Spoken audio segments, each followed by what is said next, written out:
But it's possible. I'm not going to stand up here and accuse people of making deliberate misrepresentations like some of my colleagues have done, because it's possible that they missed it. Or, probably more likely in Mr. Hoffman's case, he's relatively new in the case.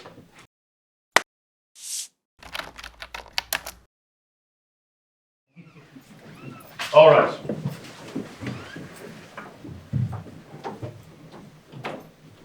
All right, we can continue on and maybe go until about 4:45. Please. So what's up next? Sure. Your Honor, if I may, I have a medical appointment at 4:45, so I may have to leave at 4:30 with the court's permission. Okay, no, you can't. Thank you, Your Honor. Absolutely. If you don't want to rush, you can leave now. I'll wait. Thank you, Your Honor. Okay. Sir, and which matter is this from the record? Your Honor, this one's for UNFW's motion limited number 10A. This is the one about Christopher Wren. All right. And the other four. Your Honor, Nicholas Hoffman on behalf of UNFW, and I'm going to use the screens to show a couple slides to Your Honor. You'll recall that Mr. Wren came up in our discussion last week in connection with plaintiff's motion for summary judgment number 1. And just as a refresher on who Mr. Wren is, he's a non-party. He's not a plaintiff in this case before Your Honor. He is apparently represented by plaintiff's counsel, Mr. Kemp, in a different case. I'm showing here a record that we have, and I'll get more into this a little bit later, but basically what plaintiffs have put before Your Honor is this record that I have on the screen, and it shows, from Mountain View Hospital that Mr. Wren was apparently in a hospital on a certain date. And I've highlighted an area here, which I'll explain later, but it says that he stated that he ate some chicken salad his wife had made, and soon after that, his stomach started turning. He started feeling a lot of nausea and vomiting. I'll get into exactly what we have, but we don't have a lot of information beyond this record. And there is certainly nothing in this case that would lay the foundation for this record, that would authenticate this record. There's no expert testimony in regards to Mr. Wren. So that's who Mr. Wren is. He's a non-party, and really, as I'm going to explain, he has no relevance and no place in this case. So, Your Honor, I want to walk you through the timeline with regard to both the procedural deadlines in this case, as well as the substantive claims that are relevant in relation to UNFW. So, Your Honor, the earliest date that's relevant here for UNFW is May 2018. That's when apparently plaintiff Richard Belsky, one of the 2 plaintiffs that is alleging something against UNFW, purchased his retail bottle of real water. Now, Mr. Belsky was also a 5-gallon subscriber later, so the vast majority of the real water that he consumed, and the water that he consumed around the time of his alleged injuries was apparently 5-gallon, but he is alleging some retail bottle purchases here. Those were in 2018. It's an important date. Obviously, that was many years before, at least two years before this outbreak that the Southern Nevada Health District discussed.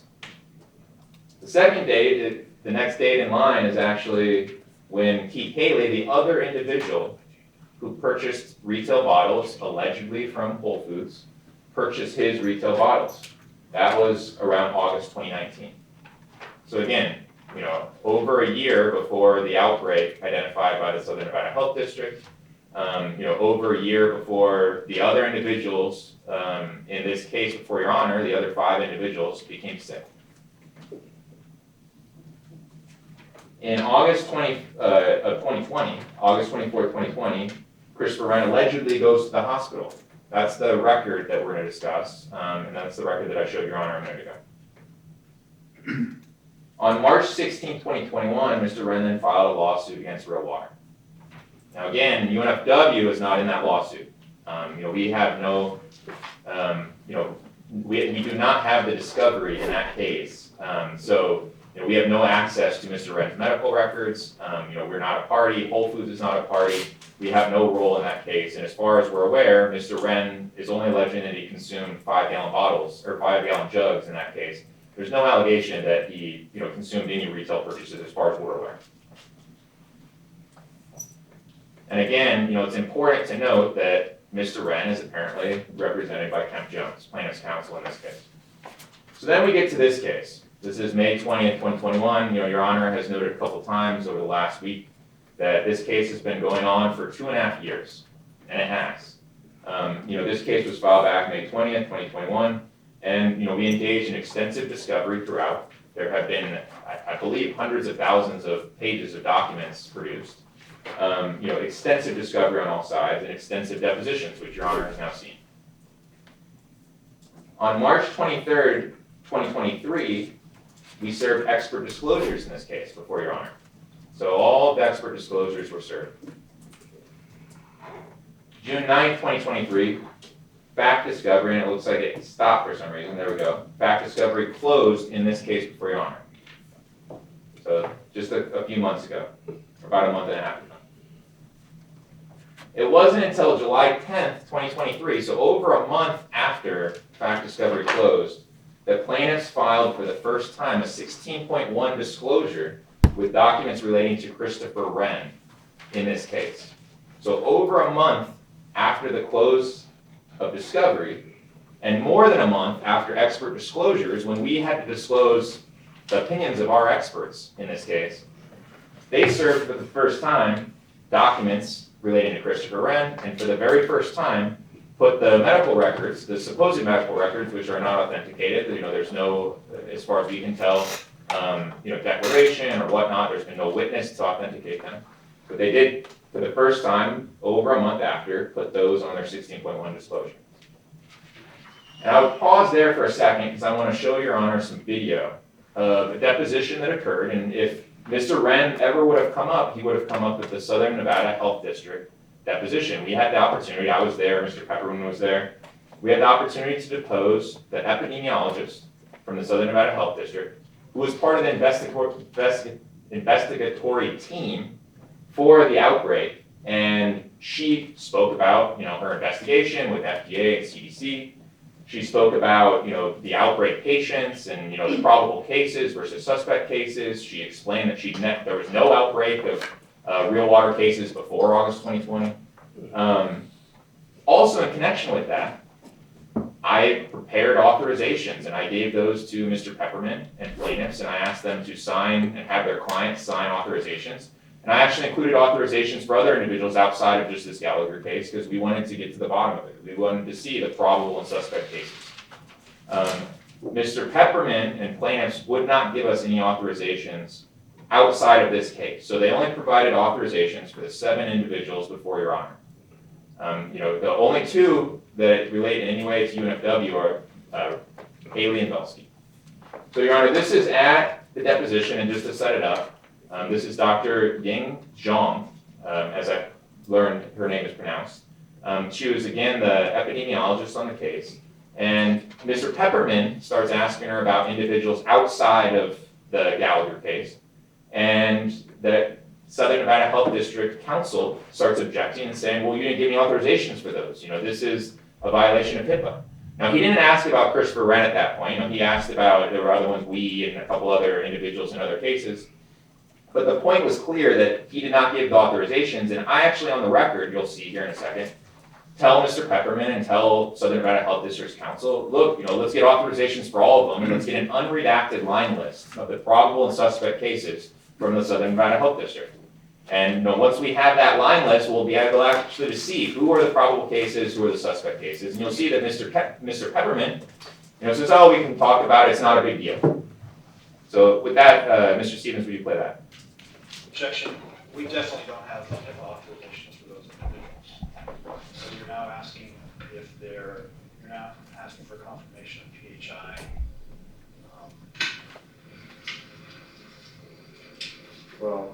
And in my mind, that is something that would be not allowed except with authorization.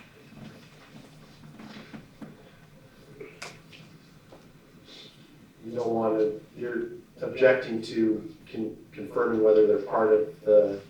Correct.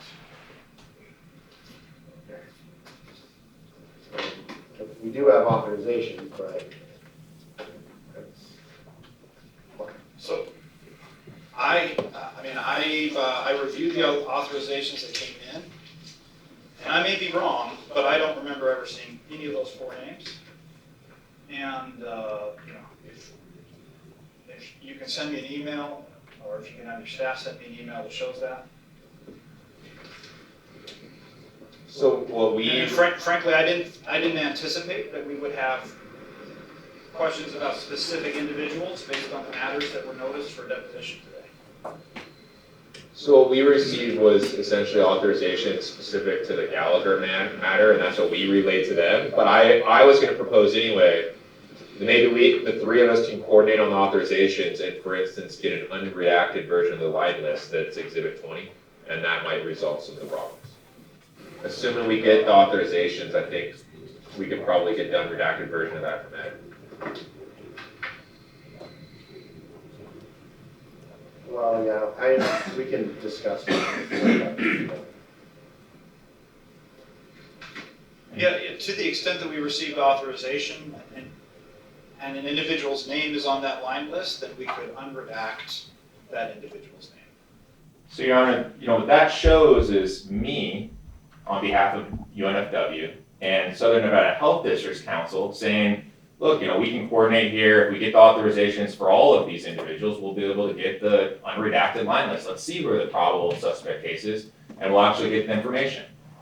And plaintiffs, for whatever reason, did not want to give us authorizations for anyone else besides these 7 individuals before Your Honor in the Gallagher case. Did not want us to be able to see, who the actual probable and suspect cases were, and specifically limited this case throughout discovery in that way to these Gallagher individuals. So, Your Honor, that occurred on April 3rd, 2023.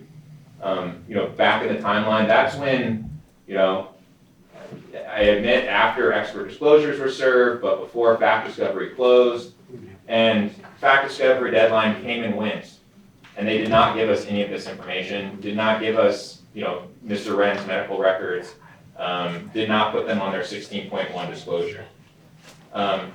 So, Your Honor, because they did not put these on a 16.1 disclosure by the end of discovery, we do think that we've been unduly prejudiced and unable to fully investigate Mr. Wren. So, Your Honor, just to give you a few examples, we were not able to investigate Mr. Wren's alleged injury in any way. So the records we've now been given don't even say that he had any sort of injury relating to real water. That's all attorney argument, which I'll get to later. But the records actually say that he ate his wife's chicken salad. He felt nauseous and had vomiting, and he went to the hospital. And I believe that he was ultimately diagnosed with fatty liver disease, not even acute liver failure. Now, what plaintiffs want to do is introduce that and make attorney argument that, he's a probable case and whatnot, even though there's no confirmation of that from the Southern Nevada Health District or anyone else. Your Honor, we also haven't had the opportunity to take any deposition of Mr. Wren, his family. We've had no opportunity to take any deposition of any treater, not a single treater that has seen Mr. Wren. So we have no idea what his actual treating physicians would say because we didn't know about this until July 10, 2023. We've had no opportunity to have any expert investigate Mr. Wren's case or these apparent allegations that we just learned about. Plaintiffs have no expert testimony on Mr. Wren. So, I think Your Honor mentioned last week during the argument on motion for summary judgment number 1, that perhaps plaintiffs would have expert testimony relating to Mr. Wren. They don't. So, we had the disclosures on March 23rd. Those disclosures from plaintiffs do not relate to Mr. Wren.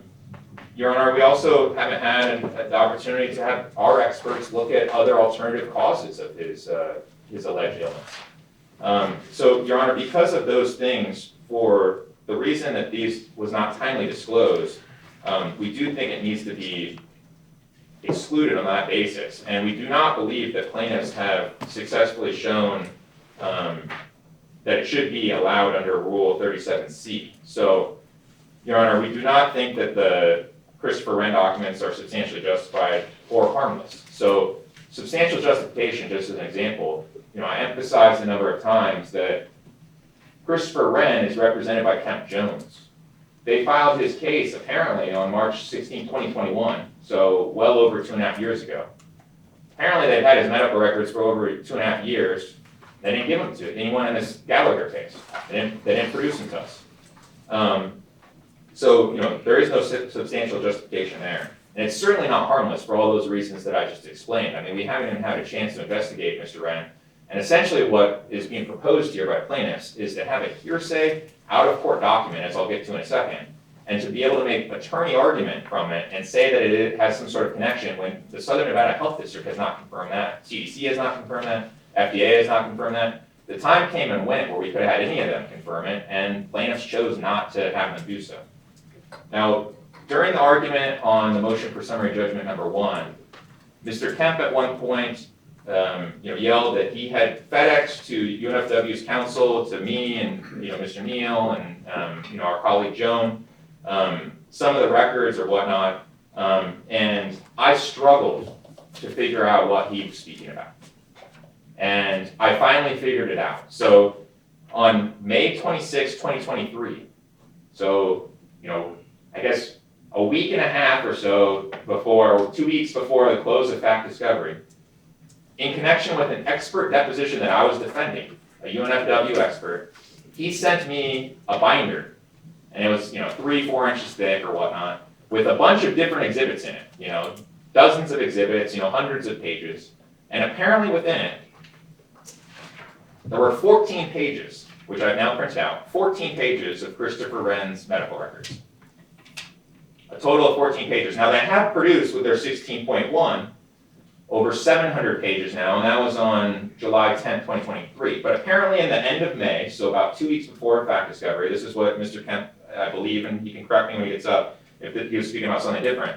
But apparently what happened was, during one of these expert depositions that I was defending, he sent an exhibit binder, as is the practice in this case, and within that exhibit binder, within the hundreds and hundreds of pages within that binder, there were 14 pages of Christopher Wren's hand-selected, excerpted medical records, which start, for instance, on Wren CD page 88. So, and they jump all over the place. I mean, they go up to, here's page 85 in the back, here's page 68. So it's essentially, from my count, 14 pages of Wren medical records, what purport to be Wren medical records that Mr. Kemp selected and put into an exhibit binder.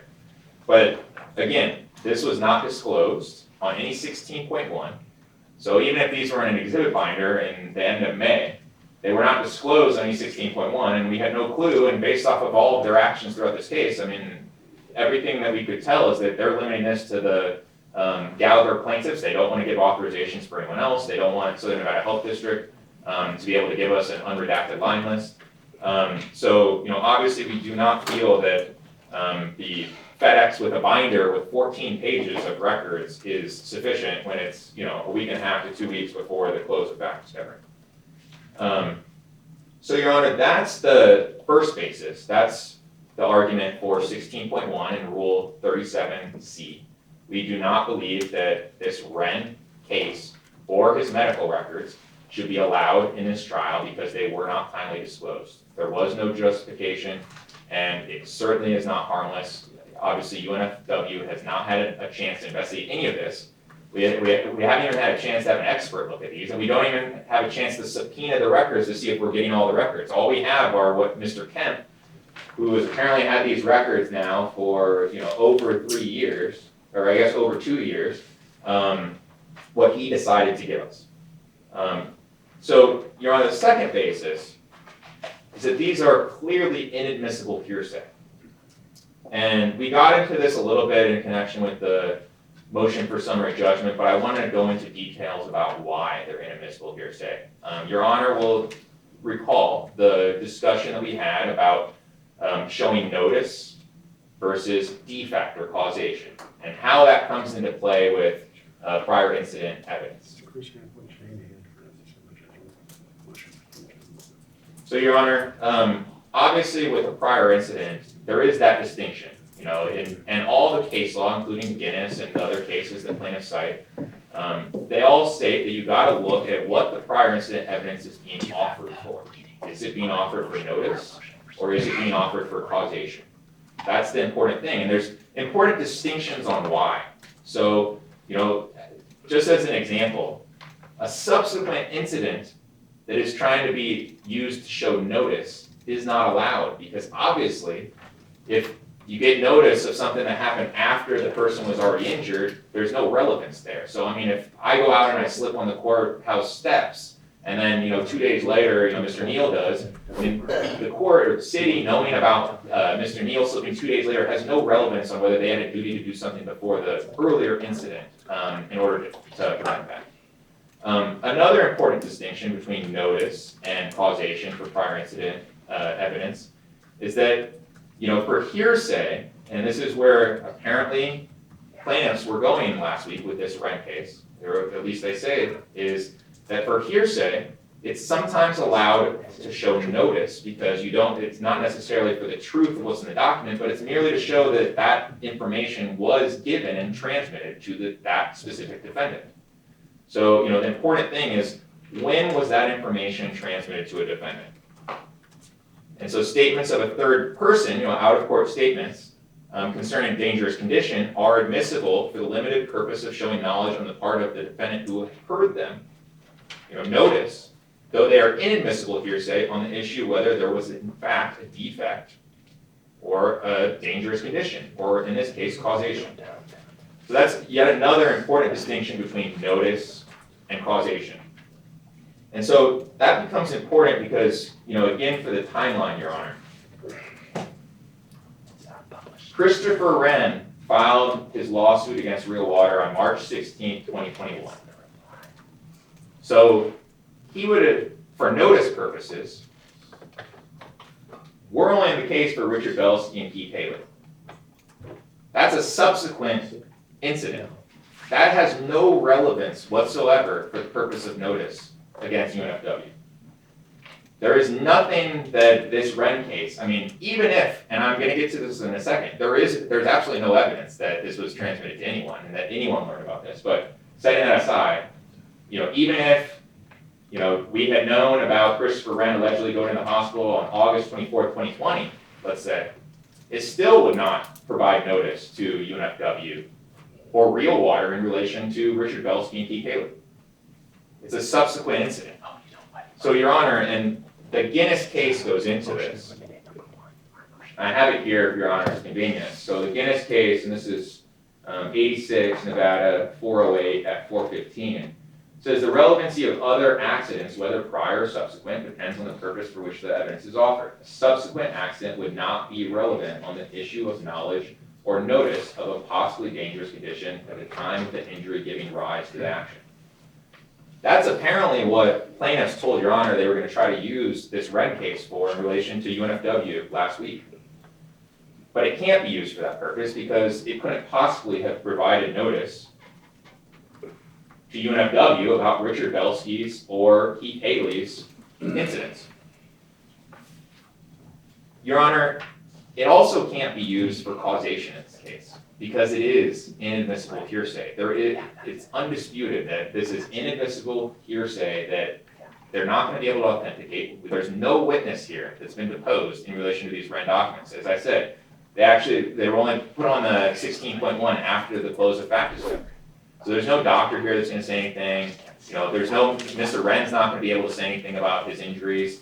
It's all just a hearsay, out-of-court document that is essentially anecdotal information and that plaintiff's counsel want to use to try to argue from and prejudice the jury. So, Your Honor,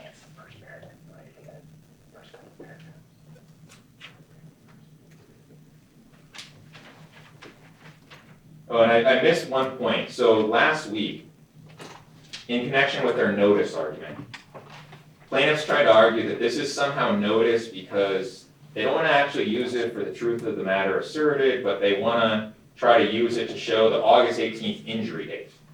That's their argument. But Your Honor, That's what I thought it was, but go ahead. Yes, and Your Honor, that is for the truth of the matter asserted. So that is trying to prove a specific date that Mr. Wren was allegedly injured. That's the truth of the document. To show that he was admitted on the 24th.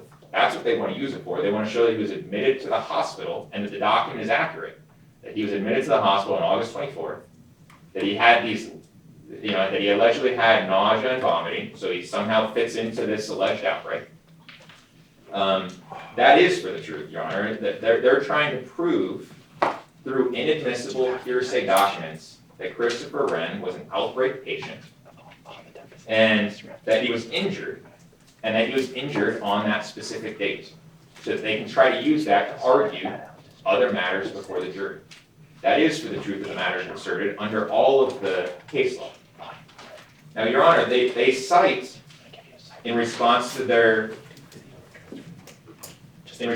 motion to eliminate, they cite primarily Guinness, and they cite the Beniti case. Now, some of this is in their joint opposition and whatnot, but the Guinness case makes clear, and actually the only time that hearsay is mentioned in the Guinness case, it specifically says that the party in the Guinness case waived the issue of hearsay because they didn't raise it. And otherwise, this incident report or this accident report that they had in that case would have been excluded. They said, they didn't raise it, so the hearsay is, you can't raise it on appeal for the first time. Well, we are raising it. UNFW is raising it here in the trial court. With regard to the Beniti case is the Fourth Circuit case, and it specifically only allowed the prior incident evidence for notice. And it specifically said, and the Fourth Circuit found that there was an error because the trial court only allowed the prior incident evidence for notice and gave a limited instruction specifically telling the jury that it was only for notice and that you could not accept the truth of what the contents of that document. So here, as I've said, they want to try to use it for notice because they want to try to circumvent this hearsay issue that they have. But the problem is they can't use it for notice because Richard Belsky and Pete Haley occurred before this issue. Now, I would note, Your Honor, that this doesn't only apply to UNFW, and I think there's going to be some joiners in this motion. No one got notice, as far as I'm aware, that Christopher Wren was in the hospital on August 24th, 2020. So as far as I'm aware, even Real Water didn't get notice of that. Now, perhaps they have evidence, I don't know, but I have not seen anything in this case that suggests that a single defendant in this case got notice of Christopher Wren going to the hospital in August of 2020. In fact, the first notice that arguably anyone could have gotten, I guess, I think perhaps Real Water is in the Wren case, I don't know. But as far as I'm aware, the first notice, quote unquote, would be March 16, 2021, which is well after the injuries and the incidents of all of the 7 plaintiffs in this case, before Your Honor. So this Wren case simply does not work for notice under Nevada law.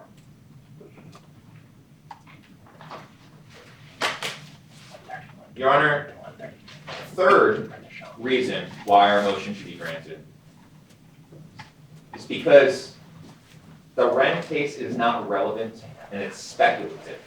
Now, this gets into where plaintiffs go. Plaintiffs want to talk about relevance and substantial similarity and whatnot. That only gets to the relevance. And if you look at the cases that they cite, those cases, other than Beniti, and other than the one mentioned at hearsay in Guinness where it was not raised, all of those other cases only deal with relevance. They deal with substantial similarity. So that those cases are already proceeded past these first 2 steps that I mentioned. So they had been timely disclosed, and apparently, they had non-hearsay evidence that they could put on to establish a prior incident. So, they have testimony from someone saying, oh yeah, there was this other, issue with the door before or whatnot. Here, they don't get past hearsay. But if we want to go there, we would also argue to Your Honor that that this Wren case is not relevant and it's speculative. So it is not substantially similar. And I'm going to obviously look at this from the perspective of my client and how the jury is going to try to determine liability for UNFW. So Wren apparently only drank the 5-gallon product. We don't know of any allegations that Wren ever drank any UNFW distributed bottles or any bottles of retail bottles of Real Water that were sold at Whole Foods. In contrast, the only allegations against UNFW in this case are that UNFW distributed retail bottles to Belsky and Haley over a year earlier, and that came through Whole Foods, not from the 5-gallon home and office delivery program. So, we don't think those are substantially similar in relation to UNFW. In addition to that, Your Honor, as I've laid out, there's nothing to authenticate the medical records of Mr. Wren. They are entirely based on speculation, and this is what plaintiff's argument is going to be. And I invite Your Honor to watch when Mr. Kemp gets up here, and he'll go through and explain how he's connecting the dots as if there's pieces of yarn and showing that here's a date and here's a date. But that is all attorney argument. There's nothing admissible before the court or that could be shown to the jury to show that Mr. Wren is a probable case, or that Mr. Wren, was injured on August 24th, 2020, or that he was in the hospital on a certain time. There's nothing admissible that should be allowed to be shown to the jury on those points. Mr. Wren's medical records that have now been produced in the last year or so do not state that he consumed any real water. They never mention real water. Instead, they Does say, that really matter? I mean, really and truly, because they don't know what's been ingested when you go to the hospital. They don't. What they do is they look at this from an acute clinical perspective. They run tests and so on and determine what the ultimate pathology is.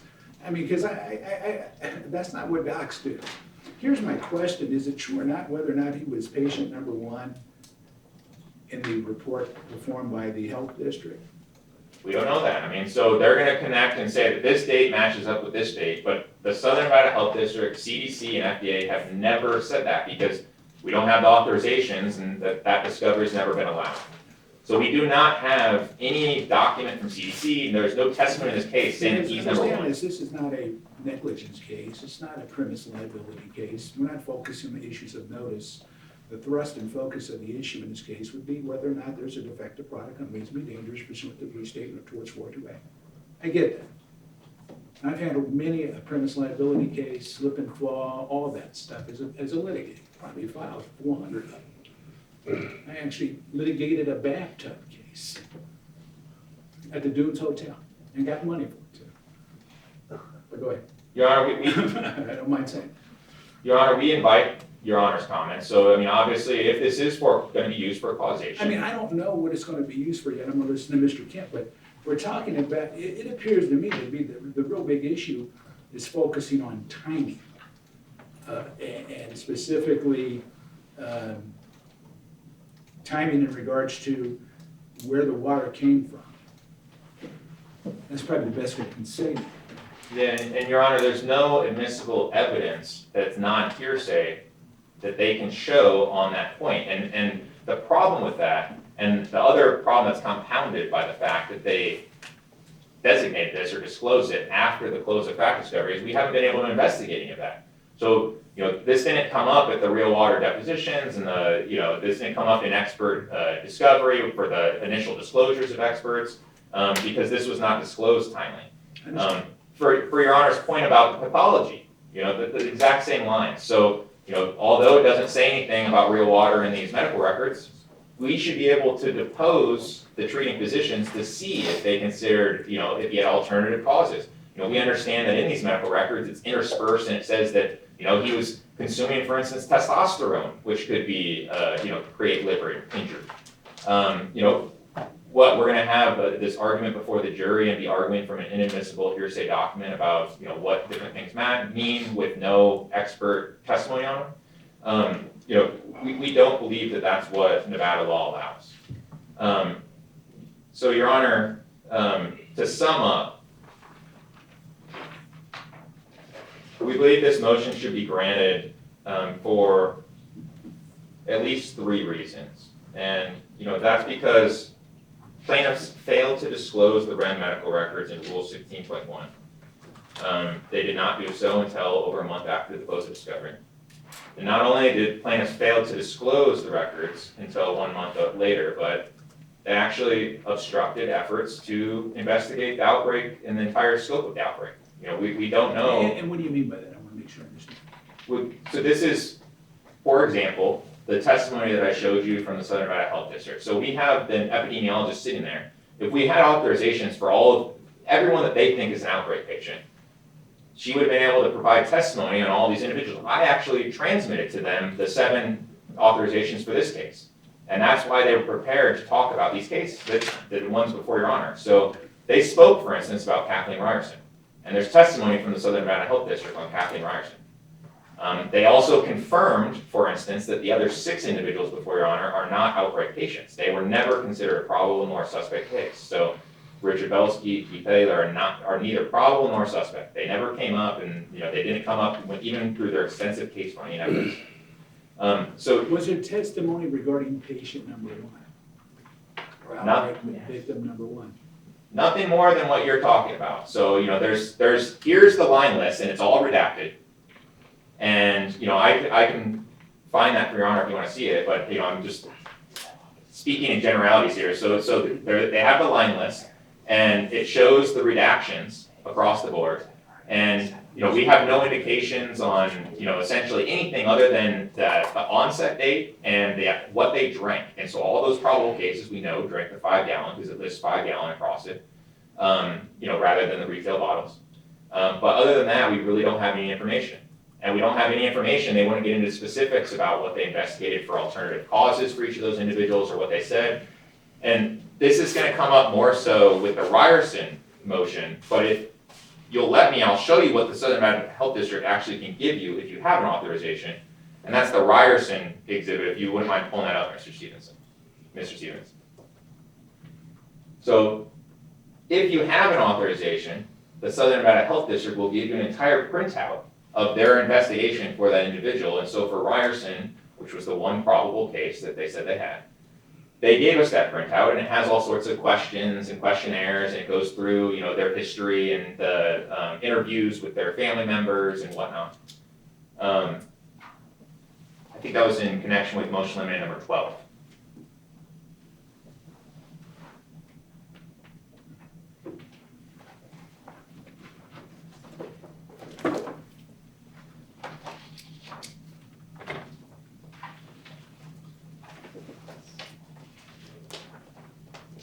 So this is the authorization. This is what I took off of the Southern Nevada Health District website, or in communications with their attorney I got. And I filled these out and I gave them to them, and I told them, we'll do them in batches and whatnot. It came to the point where eventually plaintiffs would only give us Gallagher. They would not give us any of the other ones. So go to the next page if you don't mind, John. Now this is a screenshot, and it goes on for a number of pages. The screenshot of the Southern Nevada Health District's investigation file for each of these outbreak patients. So this is Kathleen Ryerson. You'll see kind of under that confidential case report there. And Can you blow that up for me? yeah, would you mind blowing that up, John? And it goes on for a number of pages. It goes through a questionnaire, and it says what type of water did they drink, and what are their other health issues, and how many days did they drink the real water in the last 30 days, and all of these types of questions. And your honor will see this more for motions that are coming up. But this is the type of information we could have gotten for Christopher Wren.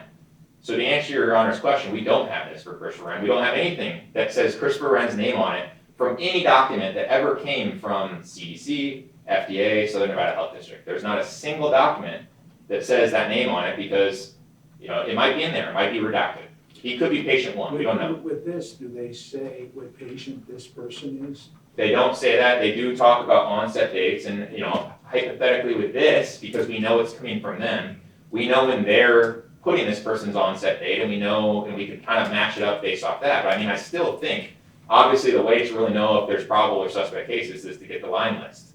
But regardless, they confirmed, there's no doubt that, what they said is that Kathleen Ryerson was one of their probable cases, but for all these other ones, they're not. And outside of the cases before your honor, plaintiffs would not provide an authorization for a single other individual. So we have no other information from CDC, Southern Nevada Health District, or FDA about any other individual, including Mr. Wren. All we have is redacted tidbits that plaintiffs want to try to match up. And obviously the other impact of this, your honor, is that this talks about potential alternative causes, and the Southern Nevada Health District's thinking, and their communications with the CDC. And I don't know if John, if you would just kind of go through this. It's a number of pages, but to give your honor a quick look at the kind of information that the Southern Nevada Health District could have provided us about apparently Mr. Wren if he was a probable or suspect case. So you'll see here, they're talking about other facilities. We could have subpoenaed records from other facilities to see when he's in there. We could have subpoenaed records, for instance, to see if he had some liver injuries before he allegedly drank real water. Go back down, I want to see what they had for symptomology. Yeah, can you go back down? And again, Your Honor, obviously this is for Kathleen Ryerson, not Mr. Wren. No, I understand, I just wanted to see the type of questions that they asked. And so, no, clinicians, right under there. Let's go back up. There you Thank you, sir. And they explained, they did extensive questionnaires with family members, with the individuals. If Mr. Wren was patient one, there'd be a questionnaire out there that we could have gotten and we could have used if Mr. Wren was going to be admitted. We could have used and explored and used with the jury. We don't have that because they didn't disclose them and they wouldn't allow discovery in relation to them. John, if you don't mind, keep going.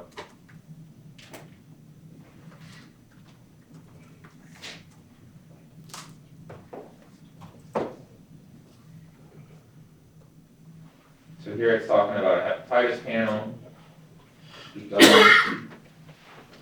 And keep going, John, until you see the questionnaire about real water, if you don't mind. It's on the bottom of, I want to say, the 13th page of this document. So obviously here's an encounter where their investigators relaying what they learned. This is again about Ms. Ryerson, so I think they were learning these from her sisters.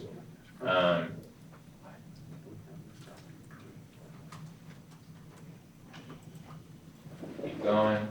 Here's another interview where they're learning more information. They're explaining their reasoning, if this person's an outbreak patient or not.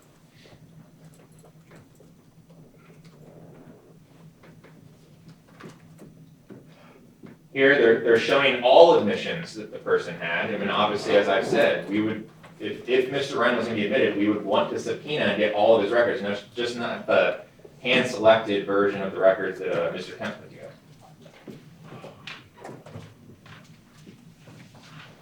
Keep going.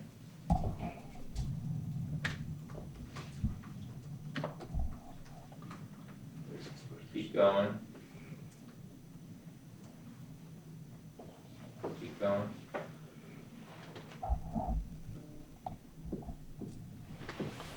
So here, then they noted at the top of that page MMWR, which obviously, that's talking about the morbidity and mortality weekly. That is the eventual CDC report. So keep going.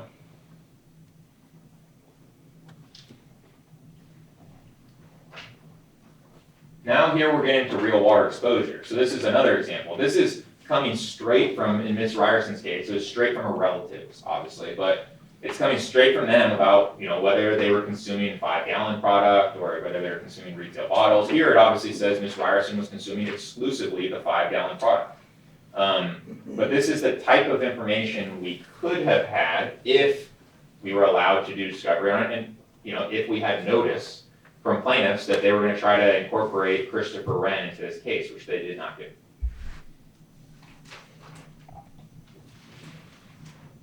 So, Your Honor, with that, I would just sum up by saying we do not believe there's any permissible use for the Wren medical records in this case. And plaintiff's counsel certainly should not be allowed to use inadmissible hearsay documents to argue from, and that we are not able to defend ourselves because we don't have any expert testimony on them. They have no expert testimony on it. They were not disclosed in discovery. We have nothing from the CDC, Southern Nevada Health District, or FDA about Mr. Wren, which would confirm it. We weren't given, and we weren't even given the opportunity to get his printout from the Southern Nevada Health District. So with that, we do not think there's any permissible use in this case, and we would ask that this motion is granted. All right. Thank you, sir. And I have a question, because I know it's going to take longer. Yeah. Is your question that, do we continue this till tomorrow? Yes. I agree, we should. Yeah. I think we probably got 15 minutes with Mr. O'Doul and 15 minutes for me as well. Right. And then I don't want to shortcut Mr. Kemp. I agree. You guys have a half hour between the two of you after that? Yeah, we do, because we're probably gonna go over the Wren case and what we have in that case. All right, I might have questions about Christopher Noah Wren too, what we know if anything about him. Well, What's her name? we'll try to answer what we have in the Ren case, at least I will. Mr. O'Doul probably has some other things to provide, but we can start that off at, what time you want us, tomorrow? 10:30. Is the time? Do we know? Yeah, you gave us 10:30, earlier, Your Honor. Just wanna make sure it hasn't I changed. just kinda go where they tell me to go. I didn't understand. As do we. That's all I do. I have no issue with that. I understand what counsel said, that he has some information about all the outbreak cases, because nobody's seen the liner list. We've only been able to identify 7 of the 21 outbreak cases. I don't know who the other 14 are. Counsel suggested I should provide him authorizations for 14 people whose name I don't know. Well, I understand, Mr. Kemp, I'm gonna give you a chance to go through all of Yeah, it. let's do that. Yeah, but no, we have to. Yeah, we'll do the narrators tomorrow I morning mean, the first thing. bottom line is this, I'm not gonna cut anybody short, that's why we started early Right, in the process. Today's what, August 1st? yes. And we're well ahead of the game. It's not like we started motions and running a 2 weeks before trial, where we would be crunched.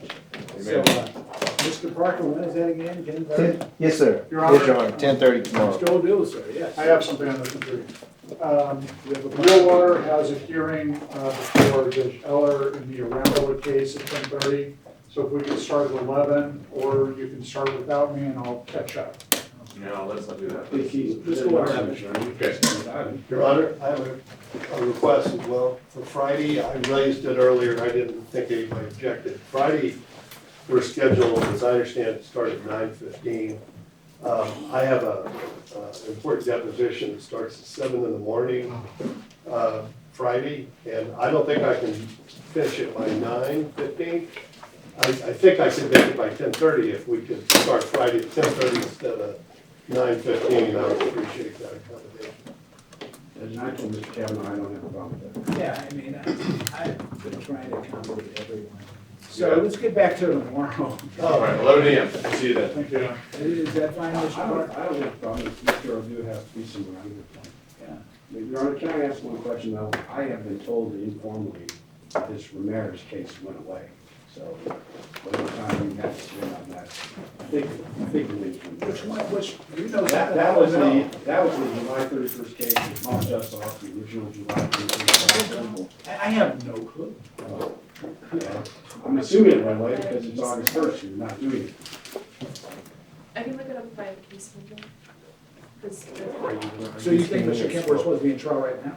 If you recall, Your Honor, our original trial date was July 31st, and when we appeared at the I'm available, just let me know if you need. trial ready hearing, I mean, she's checking now. yeah, when we appeared at the trial ready hearing, there was a representation made that this Ramirez case was absolutely going to go to trial. And we registered disagreement with that assessment. But now I've been told that there is no Ramirez case has been continued to that point. And the only reason I ask is I want to make sure that Your Honor doesn't have to just stop somewhere in the next couple of weeks and do the Ramirez case. I mean, I don't know. Mr. Kemp, I'm day by day. I don't mind telling you. Your Honor, I think we're involved in that case. I will try to find the case number and bring it if you don't, I'm Taylor Torrey, if you're not able to find it. Yeah, there's just a ton of case numbers that I'm trying to look for, and I'll do that and bring it tomorrow. And the name might not be Ramirez, that's the name I remember. Mr. Kemp, I apologize, Mr. Kemp. Well, I will try to find that and bring it with me tomorrow morning at 11 o'clock when we start up again. did you say it was supposed to start? It was supposed to start, it was set for July 31st, the same date we were originally set for. It could have been later in the staff. You'll find out soon. It had I will some, find- it had some priority setting, Judge. It does. Between the plaintiffs and defendants in that case. And that's why we got bumped, even though we had priority settings. It had an earlier setting. I'll find out what I can. Okay. Your Honor, my only concern is, I want to make sure we have enough time to get the motions. Oh, yeah, we're gonna We make have sure, those. we're gonna do that. We're not gonna quit this shit.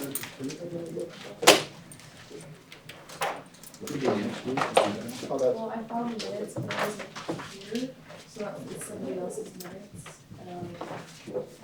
It just says that they're ready for 7 days for trial and trial date stand, that's all that's in there. It doesn't say what time. It has to be less. We'll find out for you. We'll check. Thank you, Your Honor. All rise. Department 16, now in session on the 2. Please be seated. All right, I just want to say good morning to everyone. Let's go ahead and set forth our appearances for the record. Good morning, Your Honor. Teddy Parker, Eric Pepperman, and Will Kemp on behalf of the plaintiff.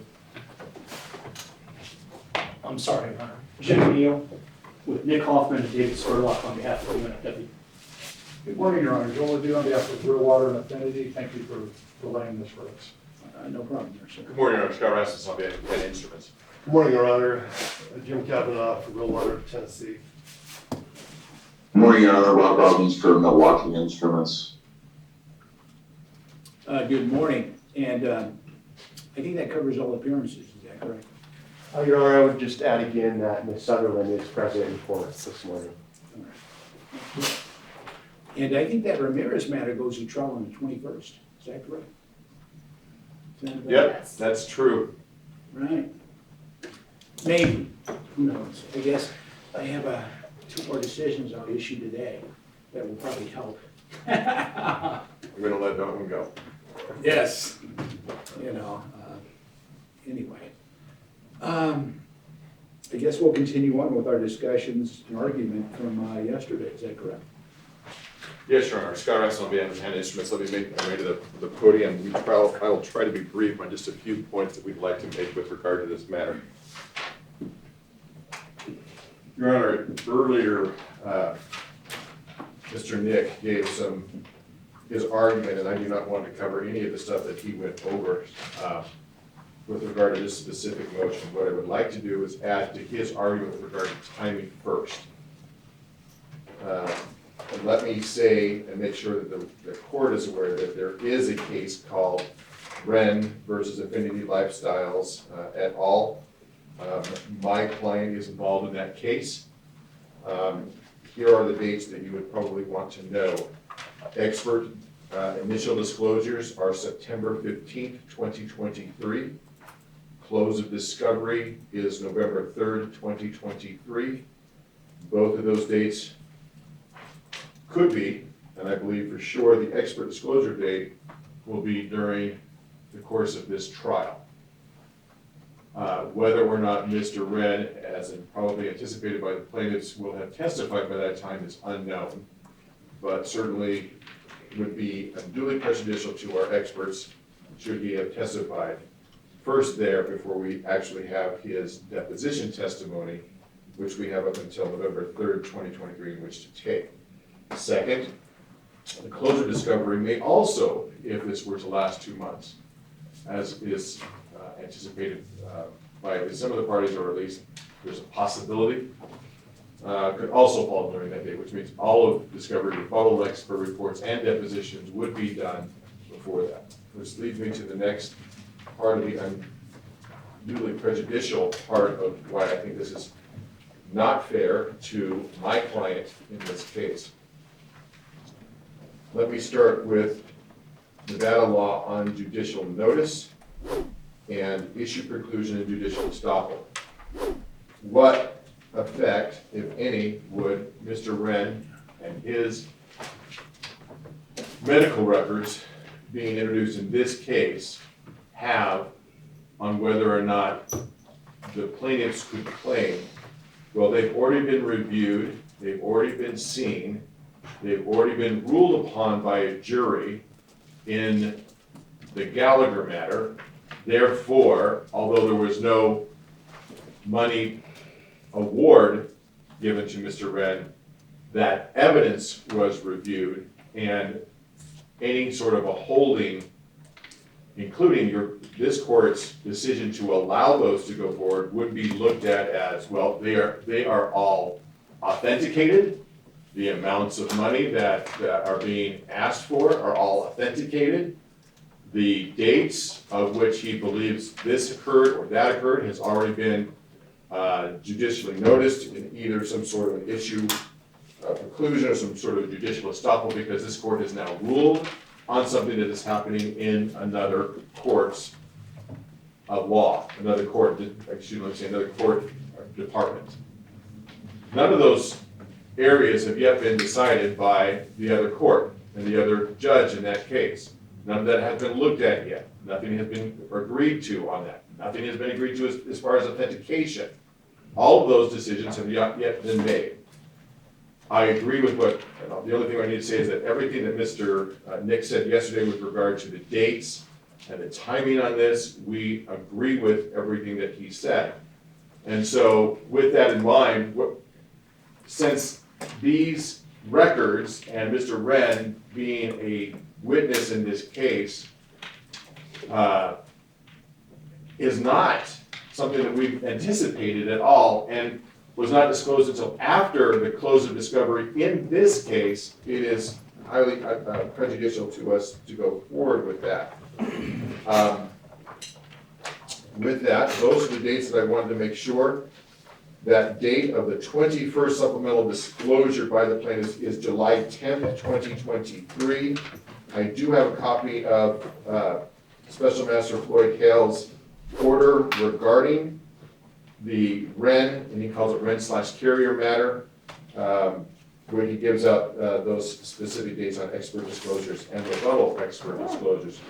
Just so you know, the other date, rebuttal expert disclosures will be due in that case on September 29th, which means all of the expert disclosures will be done during the course of this trial. And so it's unduly prejudicial for me because I have to defend in that case, to have to be monitoring this one before and have my experts not know certain answers to certain things or learn new things because of what is disclosed in this trial.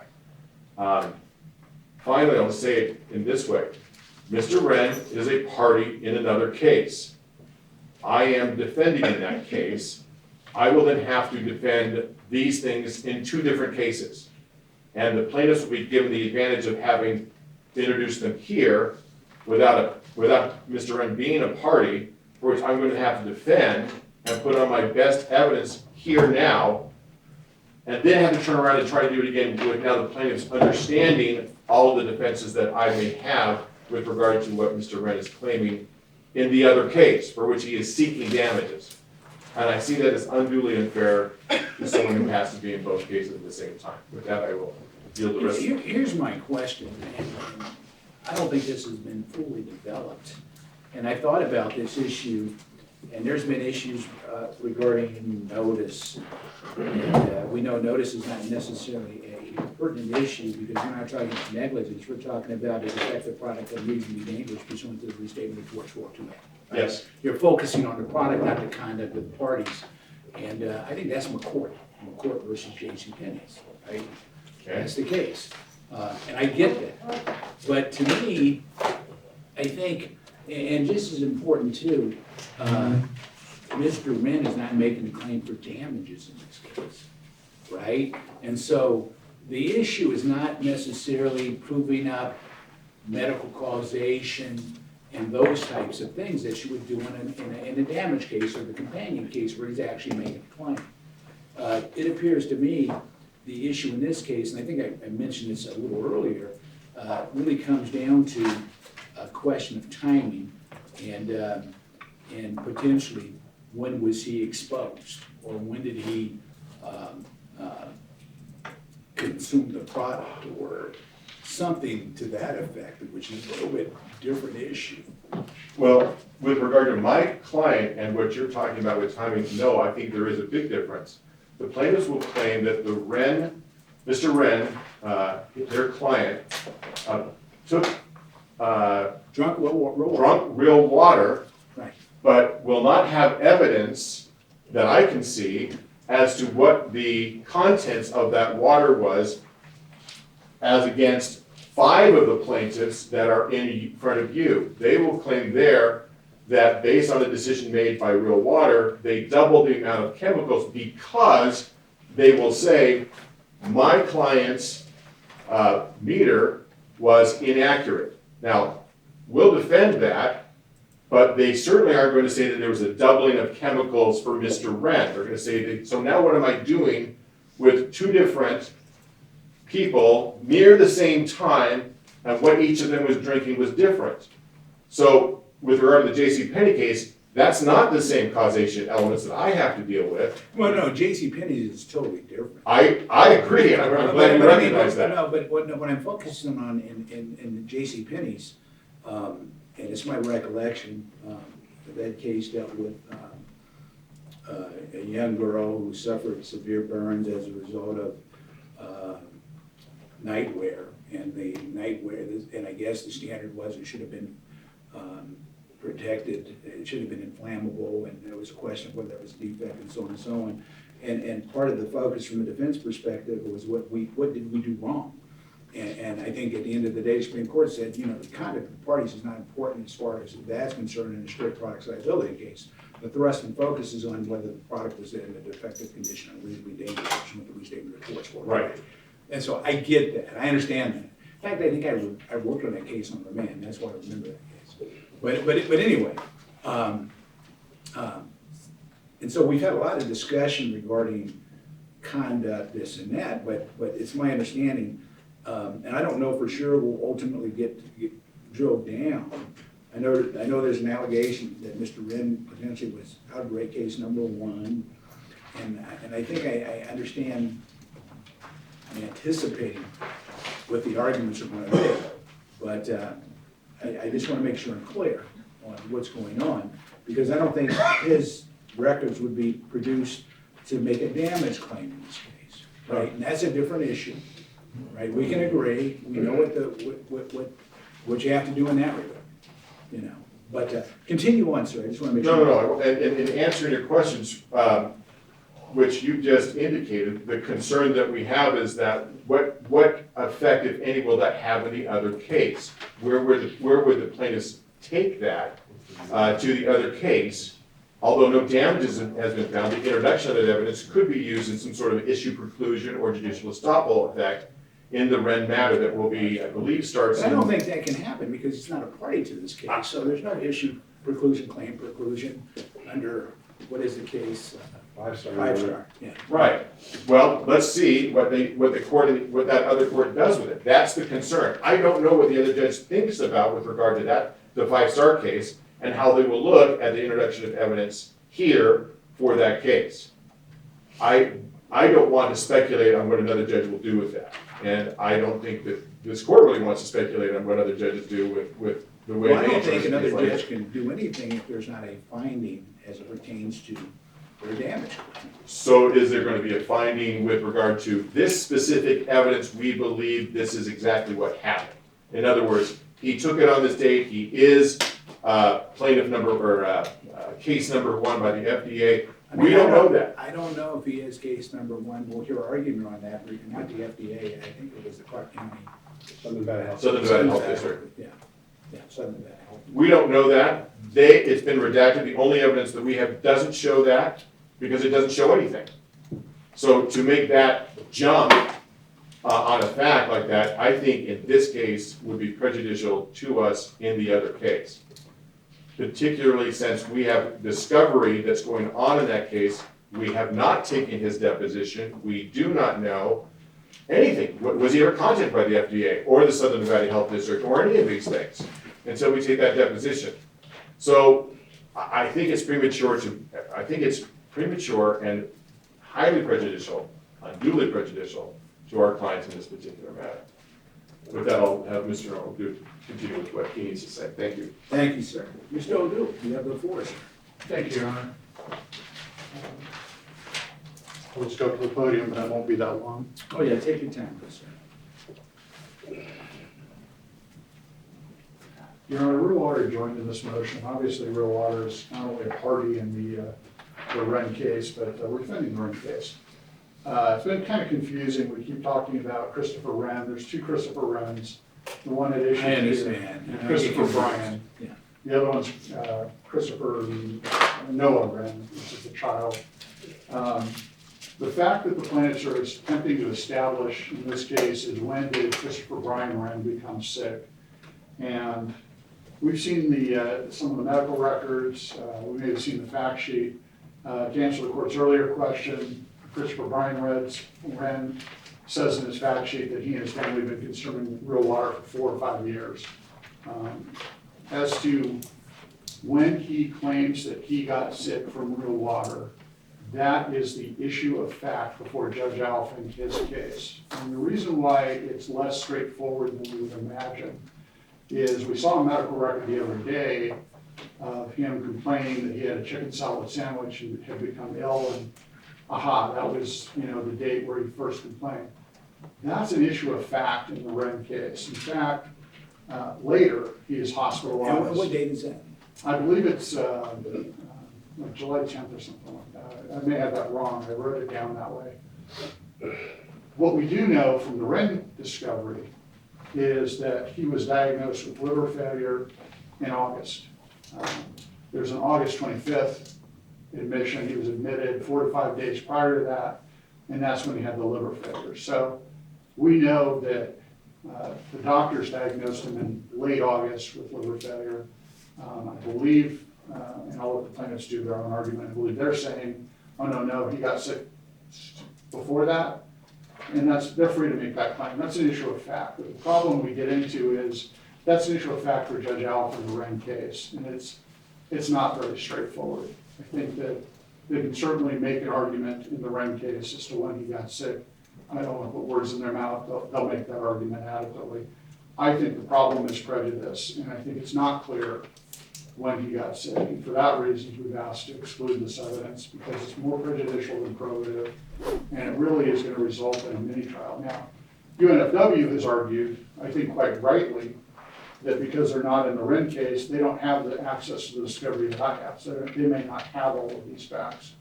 And so, I don't want them to be unfairly labeled that, oh, they claim, the chicken salad causes liver failure. I don't believe that was their claim. I just believe that's the only information that they have. And I will submit on that, Your Honor. I just want to make sure the record's clear though. I understand.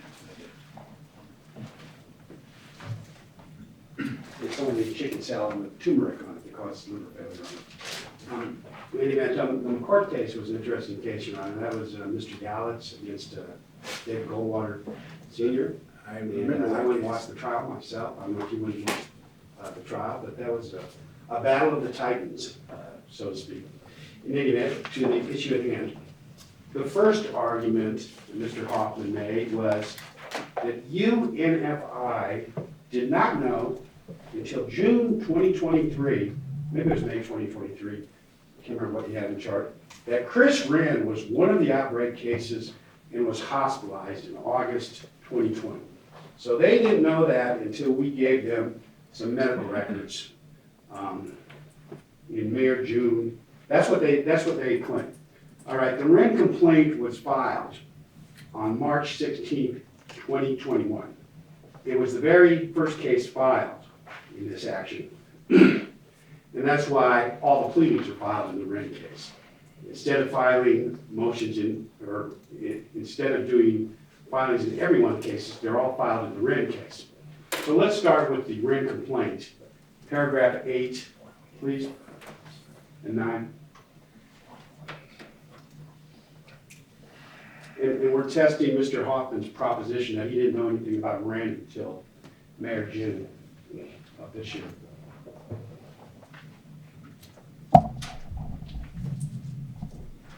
This is paragraph 8, Your Honor. Plaintiff Christopher Brian Wren has been interviewed by an investigator from the Southern Nevada Health District and/or the Center for Disease Controls and informed that, a little lower please, Chris, drinking real water is believed to be the cause of his extreme liver damage and the cause of an extraordinary number of liver damage cases involving Nevada residents. Now remember the MMR that we're going to show you in a minute, that didn't come out until October. This complaint filed 7 months earlier explicitly says that Mr. Wren is interviewed and is being investigated as an outbreak case. Okay, second point of Mr. Hoffman's argument. He didn't know until June or May of 2023 that we were claiming that Mr. Wren was hospitalized in August 2020. Paragraph 9. In August 2020, plaintiff Christopher Brian Wren was hospitalized. Your Honor, this was a public filing. It's a filing made in the very first case.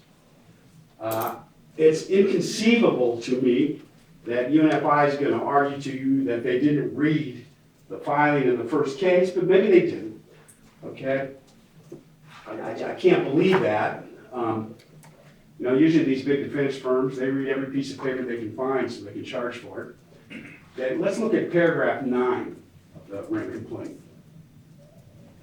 Or excuse me, yeah, paragraph 9. Oh, no, excuse me, let's go to 15, 17, and 18. So Mr. Hoffman told you that UNFI had no way they could possibly know that Mr. Wren was an outbreak case until May or June. Okay, here's the allegations in the complaint. His son was transported to Salt Lake. He's one of the 5 children that were treated up in Salt Lake, and the Salt Lake doctor called here, and that's what started the investigation. Plaintiff Christopher Wren has been informed and believed that the other children went up to Salt Lake. Can I see 18, please? Plaintiff Christopher Wren has been informed and believes that the suspected cause is being investigated by the Southern Nevada Health District and CDC outbreak investigation. Okay? This is back in March 2021 that they knew this, Your Honor. This is 5 months prior to the MMWR coming out. And if you take a look at paragraph 15, go back to 15, please. The complaint explicitly identifies Noah Wren as one of the children that went up to Salt Lake City. They knew this, Your Honor. And that's important because when we get back to the C or the MMWR discusses this, okay? Let's go to,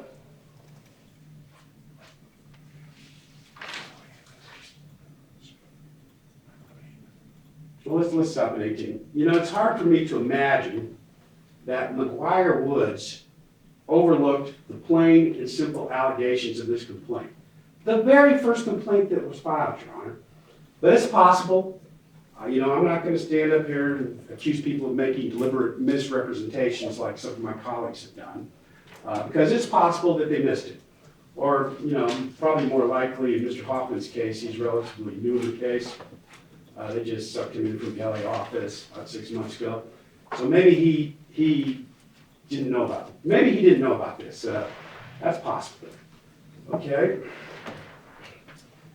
Third, in the Wren case, there was an explicit allegation that Wren drank an adulterated product.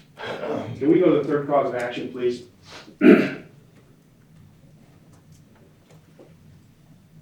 Mr. Neal has argued to you at least 5 times that this is just a products liability case, Judge. Just a products liability case. All we got to do is focus on defect. Actually, that's not the way it was pled, please. Can I have the third cause of action, not paragraph 3?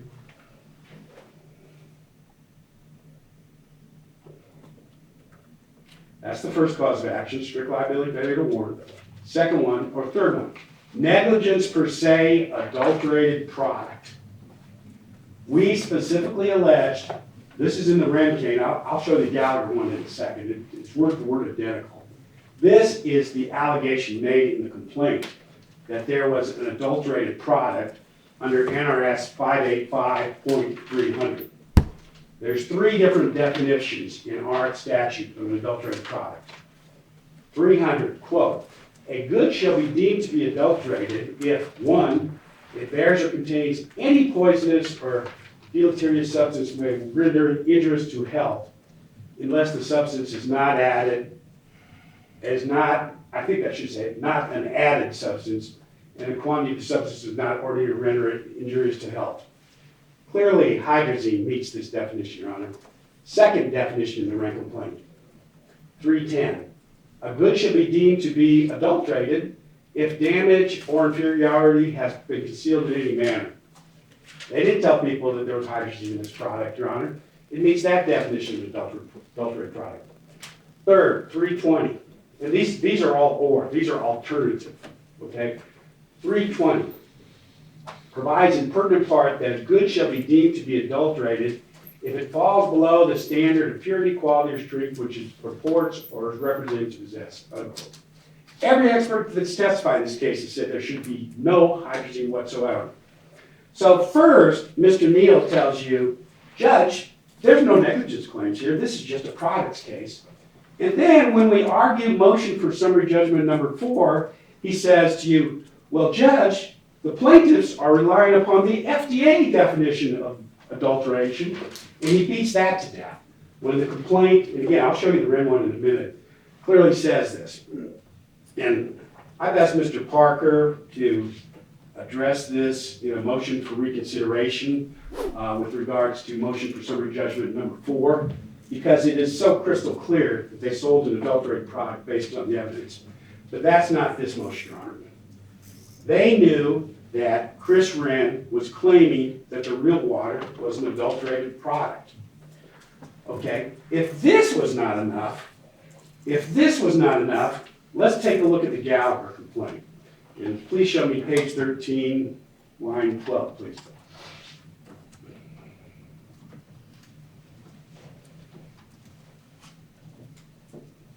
So in the Gallagher, this is the Gallagher complaint. This is the one that names UNFI. This is the one that they filed an answer, a responsive pleading to. And what does it say? In August, September, October 20 outbreak, and remember, this was filed back in March 2021, Your Honor. This was 6 months before the Southern Nevada Health District announced the results of its investigation. Chris Brian Wren, 39-year-old male, liver failure, first hospitalization, 8/20/20. And then we got Botiz, Hu, and Ryerson. Botiz and Hu are not two of the outbreak cases. Ryerson is one of the 21 outbreak cases. But right here, in the Gallagher complaint itself, we notify them that Chris Wren is one of the outbreak cases. So for them to stand up in this court and say, Judge, we didn't know about this until May or June of 2023 is just wrong. Just wrong. And where does this come from again, Mr. This is the Gallagher complaint. This is the operative complaint in this case that they filed an answer to. Okay, and the court may wonder why I'm doing the job of the Southern Nevada Health District, grouping these cases, because we got calls from a number of people early on, and it became pretty obvious to us, you remember that wavy graph, it became pretty obvious to us that there were a series of outbreaks here. So we started grouping them, and that's why we grouped, and this is before, well before the Southern Nevada Health District decided on this August 1st start period for their outbreak investigation. This is what we did, okay? We did and told the defendants. So in light of that, Your Honor, how can they say with a straight face that they didn't know that Chris Wren was one of the outbreak cases? But there's more. They are complaining that the procedures set up by Special Master Hale deprived them of access to the Wren medical records because they weren't in the Wren case. Okay, let's go back and revisit what Special Master Hale did.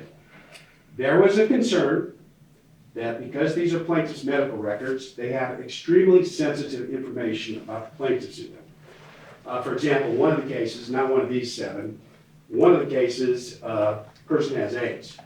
Okay, so there was a concern that disclosing this medical information to 50 or 60 defendants, however many are ultimately involved in the case, would potentially be a problem in terms of making sure that HIPAA disclosures were followed. So the special master said, everything's going to be filed in the Wren case. You're going to put your medical records in your specific case. So for example, the Wren medical records are put in the Wren case. The Gallagher medical records are put in the Gallagher case. And HOLO only allows access to the medical records from the defendants in that case, okay? So this was the procedure that was agreed to. They didn't complain about it. They never said to the special master, oh, this is wrong. We're going to have to look at these medical records of Mr. Wren. This is a year into the case he came out with this order, Your Honor. So they knew Wren was an outbreak case. They knew that the medical records were deposited in his case. They knew they wouldn't have access to them, and they didn't say anything about it. They didn't object to it. They've never once asked for the Wren medical records, even though, as I said, it's a specific allegation right here in the complaint. And now they come in and say, oh, we're surprised. We're surprised. Of course, the one thing they leapfrog over is defendant Hanna, defendant Real Water, and defendant Milwaukee all had the medical records in the Wren case. All three of them had it. So for them to claim any surprise, I think is really inappropriate. All right. So summing up here on the first point. They knew that Wren was interviewed by the Southern Nevada Health District at CDC. They knew he was hospitalized on August 20th, 2020. It's in this complaint in the Gallagher case. They knew this, okay? And now we go to their second argument. The second argument that Mr. Hoffman made is that somehow plaintiffs pulled the rug over on them because we did not sign a Southern Nevada Health District release. Okay? That's what he told the court yesterday. And he showed the deposition from the person that was talking about the list of cases. Well, that is not true, Your Honor. Can we see the releases, please?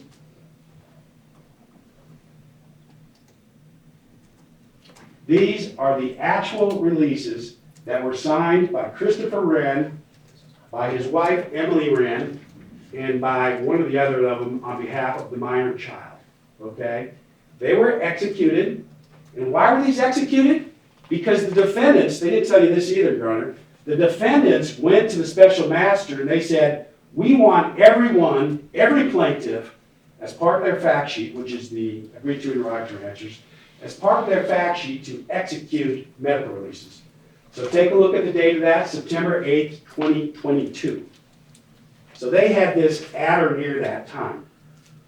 Mr. Rasmussen says, we don't know anything about the Southern Nevada Health District in Wren. Well, Your Honor, what can I do? I gave them a release. Mr. Rasmussen had this release. Mr. Adu had this release. Mr. Robbins had this release. They had this release back in September 2022. I don't know if they sent it in. I don't know, one way or the other. But to blame me for not giving them releases when we gave a release? All right, so let's go back to UNFW. Mr. Hoffman says, oh, I didn't know about these releases. I didn't know Mr. Kemp had signed Southern Nevada Health District releases. Well, let's go to the next one, please. This is the notice of deposit.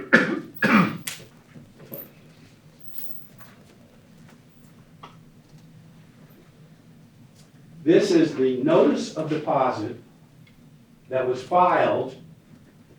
Again, it's filed in the Wren case, but that's where all these things get filed. We are giving notice to everybody, including UNF. We're giving them notice that we have deposited signed Southern Nevada Health District releases for Noah Wren, Ryan Wren, and Emily Wren. If you see the date on that, Your Honor, October 5th, 2022. So UNF knew that there was a signed release from all three plaintiffs on October 5th, 2022. They knew that. We gave them notice of that because I didn't want someone to come up a year and a half later and make this kind of an argument that I was trying to hide Southern Nevada Health District records. So, Your Honor, they had a couple options. This was deposited with... This is deposited. Go back to the front page, please. This is the way everything's deposited, Your Honor. It's filed in the Wren case, but it's for all the coordinated proceedings, including this Gallagher case, which is on the list right here. See Gallagher right here? Right. Gallagher's right here. So according to Special Master Hale's order, we deposit everything in the Wren case. They got this, Your Honor. I don't think they're contested. They didn't see this. So they had a couple of options here. One, they could call up their co-defendants and say, hey, you know, you've got all these Red Southern Nevada Health District releases, have you sent them in yet? Could have done that. That would be the logical thing you would think they would do. Two, they could have called our firm and asked for a copy of these Southern Nevada Health District releases. They didn't do that. The suggestion that Mr. Hoffman made on the record came long after this. So they could have asked for them. Three, if we refused them and the defendants didn't want to send them out, there are three defendants that had them, they could ask Special Master Hale, hey, we think this is an outbreak case, which again, they clearly knew from the allegations in both the Orion complaint and the Gallagher complaint. This is an outbreak case. We want to get the Southern Nevada Health District records. There's releases already been filed. We want to file one. They didn't do that either. Instead, they come to court and they say, oh, this is all Mr. Kemp's fault. He didn't give us releases for the Southern Nevada Health District. Well, I did give them releases, Your Honor, and I specifically gave them releases for the Orion case. Now, again, back to their main argument. We didn't know that the Orion case was going to be an issue. Let's have the FDA results. Do we have the FDA results? Okay. Now this is the MMWR. Why don't we cover that as long as it's up, Your Honor? This is the MMWR that was published in October. Can we pop it up, please? This is the portion that talks about the Wren family. Okay? And so, Mr. Hoffman, oh, how was I supposed to know that? Well, you could have read the allegations in either the Wren or the Gallagher complaints, or you could have sent in the Southern Nevada Health District release, or you could have asked somebody. You know, there's a lot of ways you could have known about it. But anyway, this is the published MMWR that came out in October of 2021. And again, this is 7 months after we disclosed everything in both of the complaints. So, multiple household members from 2 households, same time frame as the children. Again, the children is the 5 children. Okay? They know that there's no adult plaintiffs in any of these other children cases. The carriers haven't filed suit for any one of the adult carriers. The other 3 cases, they know that. So they just looking at that, they knew this was the Wren case. But you know, they didn't have to go that far, Your Honor. They could have just read the complaint in this case. All right? All right, so I think that takes care of the first argument that we didn't provide Southern Nevada Health District releases. Third argument, we hid the Southern Nevada Health District line list from UNF, or somehow prevented UNF from getting it because Mr. Hoffman raised at the deposition the possibility of getting it. Well, Your Honor, there's 21 probable cases on that list. We can identify 7 of them. The 5 children, Christopher Wren, and Ryerson. We don't know who the other 14 are. I can't get them HIPAA releases for those other 14 cases. So to suggest that I hid something from them that the Southern Nevada Health District had when I actually signed authorizations that they can get the material, just not a valid argument, Your Honor. Fourth argument. The UNF experts should be allowed to make the false claim, and they know it's false, that all of the outbreak cases, all 21, including Christopher Wren, dragged $5 million judge from Henderson. The plaintiff cannot talk about Christopher Wren because they didn't produce medical records. Well, first of all, the medical records were produced to these other defendants. Special Master Hale's protocol they didn't object to.